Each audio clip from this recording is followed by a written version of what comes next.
আগরতলা পৌর নিগমের উদ্যোগে ভারতীয় জনতা পার্টির সাধারণ সম্পাদক ঋতুরাজ সিনহাকে সংবর্ধনা জ্ঞাপন করা হয়। এই সংবর্ধনা জ্ঞাপন অনুষ্ঠানে উপস্থিত ছিলেন মেয়র দীপক মজুমদার সহ অন্যান্য কর্পোরেটররা। পুষ্পস্তবক এবং উত্তরীয় পরিয়ে ঋতুরাজ সিনহাকে বরণ করে নেন মেয়র সহ অন্যান্যরা। পরবর্তী সময়ে সংবাদ মাধ্যমের মুখোমুখি হয়ে ঋতুরাজ সিনহা বলেন, সার্বিকভাবে বিকাশ তখনই হবে যখন দেশের বিকাশ হবে, আর তখনই রাজ্যের এবং জেলা ও রাজধানী শহরের উন্নয়ন হবে।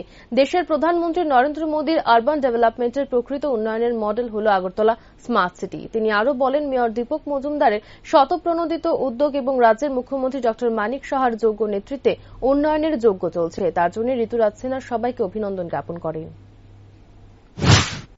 सही मायने में अगर विकास का मॉडल दिखे तो देश का विकास करना है तो राज्य का विकास करना होगा। राज्य का विकास करना है तो जो अपने उस राज्य में जिला केंद्र हैं, डिस्ट्रिक्ट हेडक्वार्टर और कैपिटल सिटीज, उनका विकास करना होगा।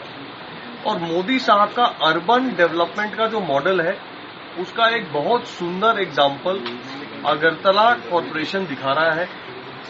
हमारे मेयर मजूमदार जी के नेतृत्व में यहां पर बहुत सारा स्मार्ट सिटी को स्वच्छ करने का, सिटी को सुंदर करने का, जनता के लिए सहूलियत बढ़ाने का, यूटिलाइजेशन ऑफ ऑल फैसिलिटी करने का ये बहुत अच्छा एक एग्जाम्पल यहां पे मैंने अगरतला में देखा। मैं सबको, कॉरपोरेटर्स को, मेयर साहब को और इस म्युनिसिपल कॉरपोरेशन से जुड़े सारे कर्मचारियों को, विशेषकर अपने प्रदेश के लीडर मानिक साहा जी को, सबको बहुत साधुवाद देता हूं कि इस तेजी से अर्बन डेवलपमेंट का काम अगरतला में हो रहा है।